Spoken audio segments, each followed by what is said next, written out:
I want to tell you about an essential vitamin you've probably never heard of. If you're a parent or plan to be one, it might be more important to your child's growth than all other vitamins combined, and only you, a parent, can provide it. I call it vitamin N, the word no. More and more children, I find, are suffering from vitamin N deficiency, and they, their parents, and our entire culture are paying the price. Let me illustrate my point with a story that's quite typical. A father, I'll call him Bill, gave his son, age 5, pretty much everything the little boy asked for. Like most parents, Bill wanted more than anything for his son to be happy, but he wasn't. Instead, he was petulant, moody, and often sullen. He was also having problems getting along with other children. In addition, he was very demanding and rarely, if ever, expressed any appreciation, let alone gratitude, for all the things Bill and his wife were giving him. Was his son depressed, Bill wanted to know? Did he need therapy? His son, I told him, was suffering the predictable ill effects of being overindulged. What he needed was a healthy and steady dose of vitamin N. Overindulgence, a deficiency of vitamin N, leads to its own form of addiction.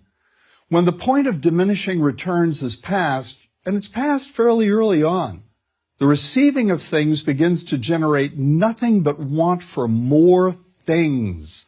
One terrible effect of this is that our children are becoming accustomed to a material standard that's out of kilter with what they can ever hope to achieve as adults.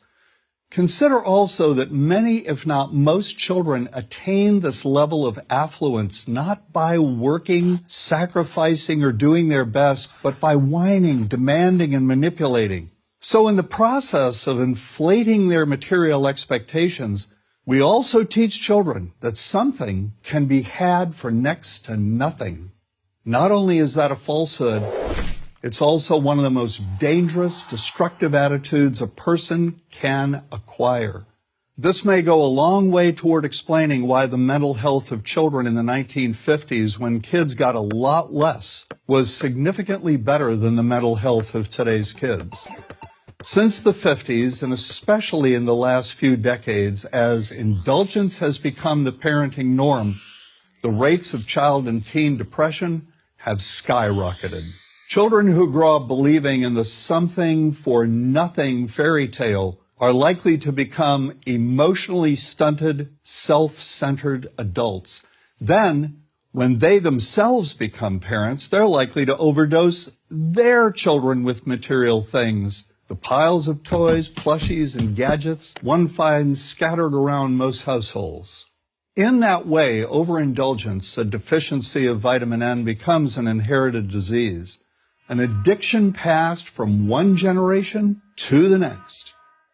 This also explains why children who get too much of what they want rarely take proper care of anything they have. Why should they? After all, experience tells them that more is always on the way. Children deserve better. They deserve to have parents attend to their needs for protection, affection, and direction. Beyond that, they deserve to hear their parents say no far more often than yes when it comes to their whimsical desires. They deserve to learn the value of constructive creative effort as opposed to the value of effort expended whining, lying on the floor, kicking and screaming, or playing one parent against the other. They deserve to learn that work is the only truly fulfilling way of getting anything of value in life, and that the harder they work, the more ultimately fulfilling the outcome. In the process of trying to protect children from frustration, parents have turned reality upside down. A child raised in this topsy-turvy fashion may not have the skills needed to stand on his or her own 2 feet when the time comes to do so. Here's a simple rule. Turn your children's world right side up by giving them all of what they truly need, but no more than 25% of what they simply want. I call this the principle of benign deprivation. When all is said and done, the most character-building 2-letter word in the English language is no. Vitamin N. Dispense it frequently. You'll be happier in the long run, and so will your child. I'm John Rosemond, author and family psychologist for Prager University.